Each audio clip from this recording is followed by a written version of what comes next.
So hello and welcome to the 36th episode of the Spotlight Podcast, the unofficial podcast for Century 21 sales representatives in Canada, where we discuss the hot topics and important news in the real estate industry. So I'm your host, Linas Kilius, and with me as always is Eryn Richardson. Hey Eryn, Hi, how's it going? Good. Yeah, it's going good for me too. I'm actually pretty excited about the show. There's a lot to talk about. But Eryn is a broker and general manager with Century 21 Heritage Group. He has an extensive background in online marketing, technology, and customer service. And I'm the head of business development at the real estate marketing company Homeania. So we all know that farming in a neighborhood can be a great source of leads. We also know that farming an area is tedious, time consuming, and can take months or even years before you get a tangible return on your time investment. So how are you farming your neighborhood? Are you door knocking? Maybe you're sending out postcards to the area? Well, what about getting involved in the community? Hosting community events, sponsoring community events, volunteering at community events, general networking in the community among residents and businesses even. These are solid ways to enhance your image in the community, but yet many agents avoid getting involved and stick to the more traditional farming methods. So today we're going to talk to you about the advantages of getting involved in the neighborhood, or in the community, I guess, and how it can not only get you more visibility and brand recognition in the neighborhood, but be more personally rewarding as well. But before we start, I really wanted to talk to Eryn about what's been going on in the GTA, because in and around Toronto, the market's been absolutely crazy. And this isn't just something that's a local issue anymore. It's not even a national issue. It's almost an international issue. The whole world seems to be watching. And I'm starting to see people talking about price increases on a weekly basis as opposed to month to month or year to year now. It's just getting that kind of crazy. So what exactly is going on here, and why is it so crazy? We talked about a couple episodes, but it's now I think it's becoming more of a public facing issue even. Yeah, and you know what? It's interesting that you bring that up because yes, it has, and it's been this way for a month, and actually, let's be honest, it's been this way for probably about a year, but crazy for the last couple of months. And what we mean by that is in terms of the inventory levels being, where a busy market was, we're sitting about 12,000 units. We're down to 5,000 units, or in this case, a couple of weeks ago, we're at the 3,500 units, which means there just wasn't enough supply to meet the demand, and that caused a lot of craziness and people paying for houses that, prices that were so far out of the realm of it even appraising out, things up 30, in some cases 50% over last year. So it's been nuts. But there has been a market shift, I would say about a week ago, where the craziness started to cease to exist. The expectations of agents and their sellers were so high to get these ridiculous prices that we now need to manage that because the crazy 24 offers and all the rest of it isn't happening. The showings have gone down, like almost cut in half, because the amount of new listings hitting the market has really started to take off. So that creates a shift. Well, that's somewhat good to hear, because you're seeing it in the news quite a bit that the nerves seem to be kind of coming in the general public, and it seems that regulation is almost something that's talked about on a regular basis in terms of that it might be more inevitable now, like some sort of policy shift to try and curtail this. And there's a lot of concern that any sort of policy shift might lead to the house of cards tumbling down on us too. Is there cause for concern here, or is this going to course correct on its own? Because these things seem to snowball pretty quickly, especially when high returns on your investment and greed is involved. I believe the cause for concern is whether or not they do step in and do something about it. I think the market will take care of itself. I see it now with the amount of listings that are coming up. Buyers are now saying, listen, I don't need to, blow my brains out on the next offer. I've got lots of inventory here. So let's just, take our time and buy something at a reasonable price. So, and I think what needs to happen, shift in terms of the agent's philosophy and how they sit down and talk to their sellers, is make sure they manage expectations, that they're not, because we've been doing this for the last month, telling people, wow, get your house up. It's amazing. 24 offers, things going way over, and everybody hears all this stuff. Now, so what's happening is sellers putting their house up and they're going, well, you said there would be a lineup at the front door and there's only been 4 showings in 4 days. What's happening? And we're getting nervous saying, I have to have a conversation. I have to go back and have a conversation with the seller to reestablish their expectation level that come offer date, you might not get 10 offers, you might not even get an offer. So, and that's happening. We've seen it happen in the last 2 weeks. So, we have to really think about how we're holding off offers, how long we're holding off offers, just how we're talking to our sellers. So. It seems like everything's so dynamic too. Like you're saying just in the past couple of weeks. So we're talking about having to reevaluate the market almost on a weekly basis to temper expectations even too. Yep. Well, yeah. And everybody's talking about it. I mean, the one advantage I have is that I'm so, I guess, connected with the agents within different areas of the city, north of Toronto, Thornhill, and just being able to have that heartbeat and knowing what's going on in the different areas, and everybody's talking the same talk. I mean, they're coming up and going, Eryn, look at my list of showings this week. How come I've only got 5? Like it's, and we're having those conversations, and the reason, it's the inventory levels are going up, and buyers have purchased. There's still lots of them out there, and the sky's not falling here. It's still an amazing market. We're still selling houses, and we're still selling it from a top end, but we will see a bit of a shift over the next few weeks. Like you said, it could be weekly and even monthly. So. Well, that's good. I mean, it's not sustainable the way that it's been for the past while. So you need to have some sort of shift, and it's good to hear. This is the first time hearing about it too. The past week or two that things are starting to tail off a bit, and hopefully that'll mean that everyone always talks about like the carpet being pulled out from under you versus like a soft landing type thing, and maybe this will just kind of this peak that we've been getting recently will taper off. This is what all the agents are waiting for. We're waiting for this opportunity because we have a list of 10 buyers, let's say, that are looking to purchase. We just can't find them the place. It's going to be great for the market. A ton more sales are going to be going through the office, and we're going to be able to satisfy those buyers now. We're going to have a lot of happy buyers, put it that way. And I think we'll have happy sellers too. I mean, as much as people always want to get the most for their house, I think there's not one person out there right now is not going to be happy with what they get, because it's still a very good price they're getting for their house. Okay.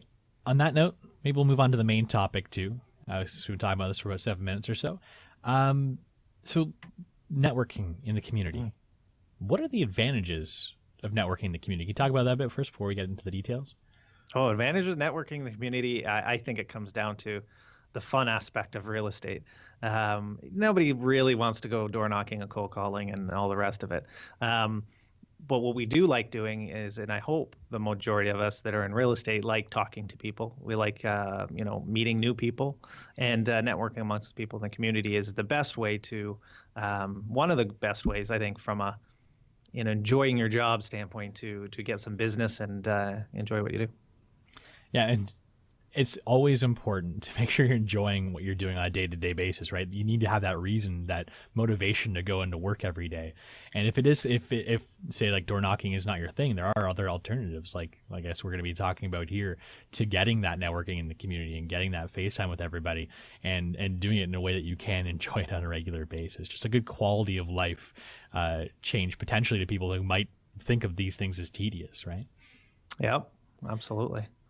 So how would you start networking in the community in a more interesting and fun way than door knocking then, Eryn? There's so many different avenues. There's so many different things you can do. So there's a lot of good ideas out there, I guess. If you're let's say you're just a fun-loving person that just loves to go out and meet people, there's tons of networking events that are held within the community. Anything from charity events to actually networking events, which means a bit like-minded individuals within the business community, similar to like a chamber of commerce or the Chamber of Commerce, host a lot of type events that get people to meet each other, have a few drinks, talk. It could be a breakfast meeting, so you could get together with maybe 10 like-minded people in the different industries. So you got a lawyer, you've maybe got a financer, somebody in the financial industry. You could have a dentist in there. You could have a door, somebody who sells doors for a living, or, it doesn't matter, different businesses in town. And essentially you're just making connections, and they know that the prime directive of the group is to give everybody business. So I know a few agents that join a networking group, a breakfast group, last year, and they've already seen 2-3 sales from it because, the contractor that they used and referred to one of their friends had him sell their house and purchased a house. And this is just how it works, right? So is that more about making almost like a business referral network? Is that what the goal of this is? Well, and that's one of them. That's just one aspect. Let's say you just your outgoing purposes, people like you, just get in front of people. So that's just one aspect. And let's say you're a planner. You love planning parties, and you're an organizer. You like to get things organized. So organize events. There is, again, a lady in our office that did this last year. She's going to do it again this year. And she organized an Easter egg hunt at the local park and sent out flyers. She had over 250 people come out with all their kids to the park and do an Easter egg hunt. What a great opportunity to meet the people in your farm area, the neighborhoods that you work in, and get some business. Yeah, when I was growing up, there was a similar situation too. A local agent would organize an annual corn roast around the fall, where they'd bring out like a ton of corn to be a community event. There'd be bouncy castles and everything for the kids, different tournaments and games and such too. And yeah, it'd bring like hundreds of people in the community out, get a lot of FaceTime for the real estate agent that was organizing it too. It seemed to be a great way to bring up her FaceTime in the area and like networking within the community as well. So. Yeah, so that was FaceTime before there was FaceTime. I guess so. Yeah, different kind of FaceTime, right? But yeah, I mean, organizing community events is great, but one problem with that is that can be awfully time consuming. Yes. What about just sponsoring community events? Is that a better avenue to go? So like, say you don't have the time, but you've got the money, right? Hey, and that's the other thing. I mean, especially if you are a busy agent and saying, okay, I don't have but you could just piggyback. There was an event at Halloween this year, and one of our top agents in the office ended up $500 to sponsor the Halloween haunted house in Newmarket, and it was in the paper, it was online, it was on TV. Thousands of people went to this haunted house in Newmarket, and the front of every piece of paper, front of the house, everything was the name of the agent. And it looked like the agent put on the event, and it only cost him $500 and no time. So, and they allowed him to be there and shake hands. So that's an amazing opportunity. That was $500 well spent for sure. Oh, it sounds like it. Like another story too, a local hockey team, the OHL hockey team, the Kingston Frontenacs. Whenever I take the kids there, on Fridays, there will be an agent that comes in between periods. They match a donation or whatever it is. They bring out a big check on the ice. We got a couple kids around them. Everyone cheers and claps their hands and everything. And there's about 3,000 plus people that see that every single week, right? That agent gets the FaceTime, looks good in the community too because they're doing this. I know that he's a very successful agent as well, so he's probably a very busy kind of person. But he does this once a week thing and gets in front of 3,000 people in front of a very big audience and gets that good PR, I guess, too, and gets his name out there. So, I mean, there's thousands of ways you could be creative about, networking in the community and getting that FaceTime, getting the appearance of actually looking good too, and like doing things that are beneficial in the community as well. Yeah. One thing I will caution, when it comes to sponsorship, because I think the traditional method of sponsorship is like, I'm going to sponsor my son's hockey team or my son's baseball team. Throwing money at those type of sponsorships can be very, I guess, cost ineffective. Whereas, they see your name, but they see 500 other agents' names all over town on buses and in benches, and why are they going to use you? The important thing to do is what you had mentioned with the FaceTime. If you're going to sponsor an event, you have to find a way to plug yourself into the team, which means, can you bring them all out to a Boston Pizza nearby and, pay for a dinner? And that way you meet all the parents and you can network amongst the parents and they can get to know you and like you, therefore use you. That's the way you're going to get the business. It can't be just the name on the shirt. It's got to be the FaceTime that you have with them and start and even ask at that point in time for a list of the people on the team and their email addresses, because I'm sure somebody, the coach, has that. And that goes along with the sponsorship too, so that you can give them a call and follow up and, and thank them, all that kind of stuff. I see a common theme here. You're selling your personality, and you can't do that on a piece of paper, right? So that's right. I guess that's the kind of key here, is to get in front of people and to do that through these community events or community sponsorships or whatever they happen to be. Okay, so I actually want to backtrack a little bit to something we were talking about earlier regarding the referral network amongst other people, other business people in the area. You're talking about the Chamber of Commerce potential networking meetings. Now, we were talking about how you can create a network amongst the business owners in terms of like maybe getting leads from them because they like who you are, and then you just kind of get your face in front of them. But are there strategic business relationships you could potentially make with these people as well? Mm-hmm.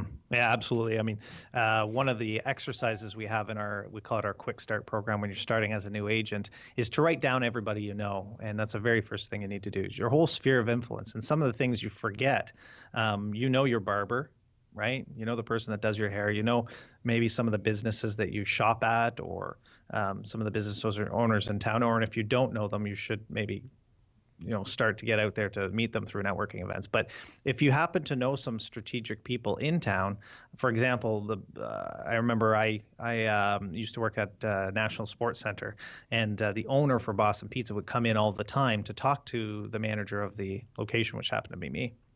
So he wanted a strategic partner with a sports store in town in order to do some advertising and stuff. So I developed a relationship with him. He's still at Boston Pizza, and it'd be somebody that I would stop by and say, listen, you know what, let's continue this relationship. I can bring, whether it be a bunch of agents, or I can bring a hockey team I sponsor by, can we, start to have those strategic partnerships. And the interesting thing is you don't never know where a referral is going to come from. So even though I've got a strategic partner in town, like, Mike over at Boston Pizza, Mike might, like, every day people go into Mike's restaurant and start talking about real estate. And when he hears oh, I have a real estate here, here's this card, that sort of thing. Where I go for lunch on our main street in Newmarket, the Maid's Cottage, there's ladies that work there, and they gave us a referral at one point in time because we had the office down the road, and somebody came in and started talking about real estate and buying in town, so they came up and talked to us. So you just never know where these partnerships are going to happen. That's kind of funny now that you mentioned that too. This has a real estate parallel, but it has nothing to do with real estate directly anyhow.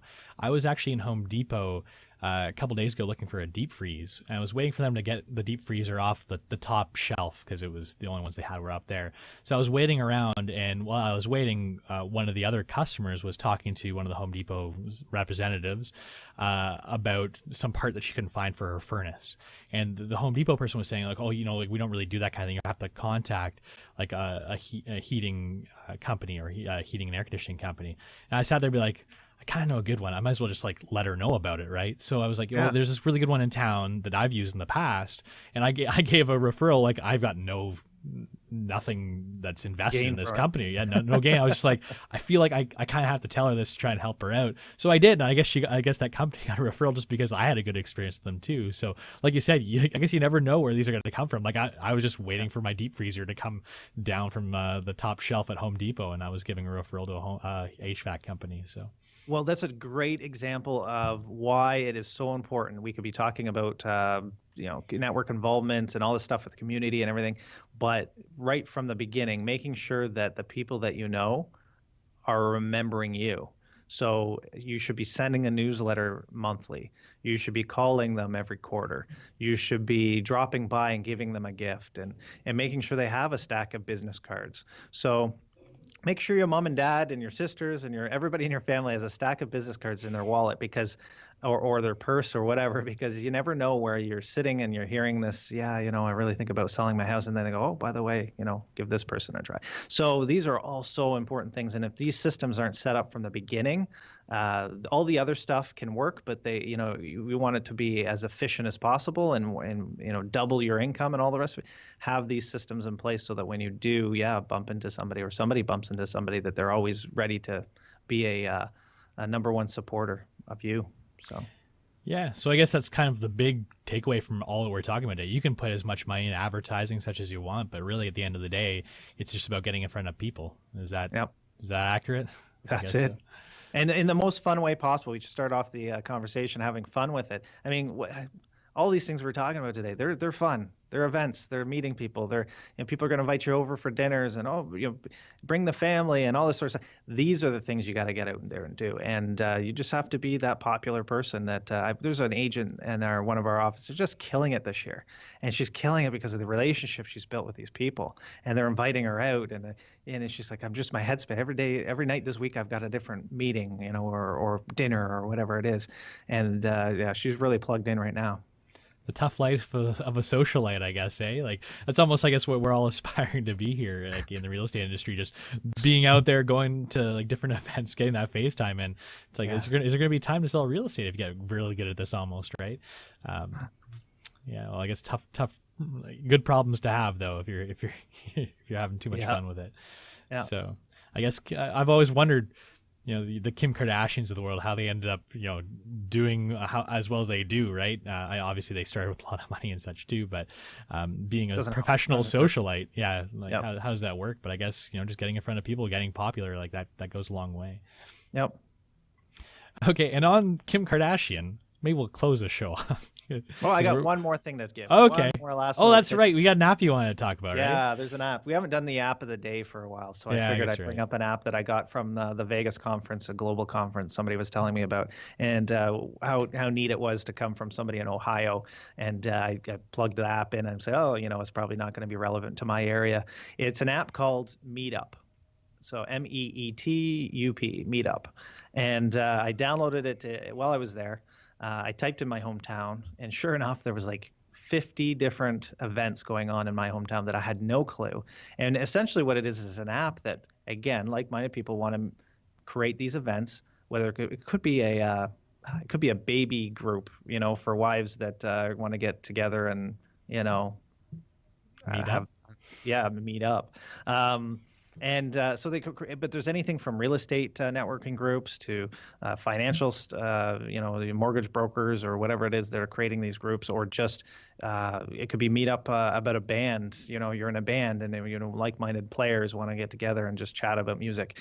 Those are all the different types of networking groups that are in there, and it was fantastic. I mean, I actually ended up going home and saying, hey, to my wife, you should download this app because she's got we have a 4-month-old now, and it might be some good groups for her to go out to. But what a great opportunity for real estate agents to look at what's available in the area and attend one of these events.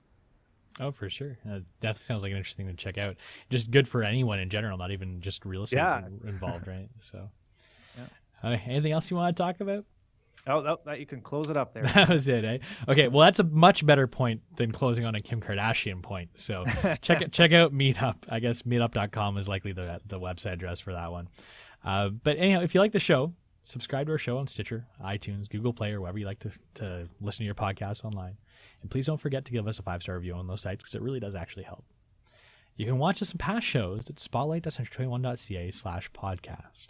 If you need to reach us, you can email us anytime at podcast@homeania.com. That's podcast@HOMEANIA.com. So this podcast was brought to you by the Spotlight Marketing Program, an exclusive marketing package available only to Century 21 agents in Canada. Spotlight provides agents with a comprehensive internet marketing strategy for their listings. We provide high-quality HDR photography, stunning HD video tours, a cutting-edge responsive website, and an extensive advertising system that will help sell your listings faster, sell them for more money, impress your clients, and generate leads. Find out why so many top agents are using Spotlight by visiting spotlight.century21.ca today. Eryn, thanks again as always. Have a great week. Thanks, Linus. You too.